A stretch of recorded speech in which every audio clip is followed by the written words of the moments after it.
প্রিয় দর্শক, আসসালামু আলাইকুম। দ্য ইন্ডিপেন্ডেন্ট ভয়েসের পক্ষ থেকে আজকের আলোচনায় সবাইকে স্বাগত জানাচ্ছি। তুচ্ছ ঘটনাকে কেন্দ্র করে মানুষ হত্যা করা যেন বাংলাদেশে এক নিত্যনৈমিত্তিক ঘটনায় পরিণত হয়েছে। রাজনীতি থেকে সামাজিক, এ যেন পান থেকে চুন খসে পড়লে মানুষ একজন আরেকজনকে হত্যা করছে নিমিষেই।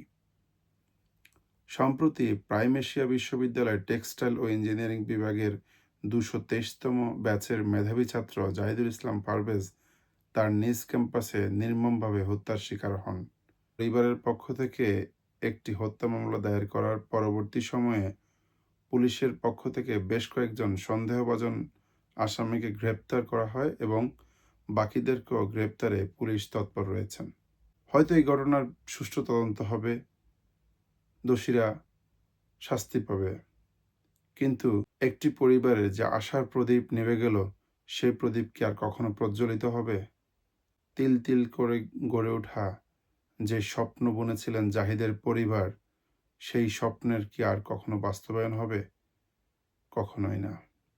জাহিদুল ইসলাম পারভেজ হত্যাকাণ্ডের পর একটা প্রশ্ন আমাদের মাথায় বারবার আসে। শিক্ষাঙ্গন, যেখান থেকে কোন ছাত্র যে জায়গায় গিয়ে তার জীবন গড়তে চায়, সেই জায়গায় যদি তার জীবন নাশের কারণ হয়, তাহলে সঙ্গত কারণেই প্রশ্ন ওঠে, আমাদের শিক্ষা ব্যবস্থায় আমরা কি নৈতিকতা, সহনশীলতা, সহমর্মিতা শিখাতে ব্যর্থ?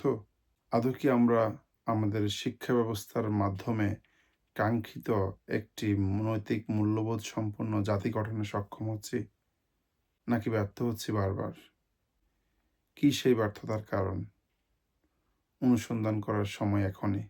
বাংলাদেশে খুন, নির্যাতন, সহিংসতা একটি দৈনন্দিন চিত্র হিসাবে আমাদের সামনে আসছে। প্রতিদিনকার খবরের কাগজ উল্টালেই আমরা দেখতে পাই পারিবারিক কলহে, কখনো রাজনৈতিক দ্বন্দ্বে, কখনো সামাজিক সংঘাতে, আবার কখনো কথার দ্বন্দ্বে মানুষ একে অন্যকে হত্যা করছে। আসলে তুচ্ছ ঘটনাকে কেন্দ্র করে মানুষ হত্যার দৃশ্য দেখতে দেখতে আমরা এখন মৃত্যুতে অভ্যস্ত হয়ে গেছি। মানুষ হত্যার এই সংস্কৃতি দেখতে দেখতে আমাদের হৃদয়ে এক মানবিকতাহীন পাথরের রূপ নিয়েছে। বিচারহীনতার সংস্কৃতির পাশাপাশি আমাদের সামাজিক অসচেতনতা এই সকল হত্যাকাণ্ডের পেছনে মূল ভূমিকা হিসেবে কাজ করে। আজকে অন্য জায়গায় হত্যাকাণ্ড সংঘটিত হয়েছে, আমি নিরাপদ। আজকে আমার পাশের বাড়িতে হত্যাকাণ্ড হয়েছে, আমার কিছু করার নেই।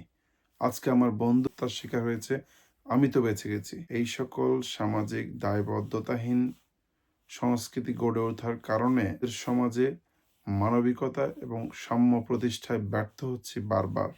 আমাদেরকে এমন একটি প্রতিরোধমূলক সমাজ ব্যবস্থা গড়ে তুলতে হবে, যেখানে আমাদের নীরবতা এবং বিচারহীনতার সংস্কৃতির কারণে বাংলাদেশে যেন আর কোনো ধরনের হত্যাকাণ্ড সংঘটিত না হয়। তাই আসুন সকলে ঐক্যবদ্ধভাবে আওয়াজ তুলি, সাম্য ঐক্যের বাংলাদেশ গড়ার বিষয়ে সামাজিক সচেতনতা গড়ে তুলি। ধন্যবাদ সবাইকে।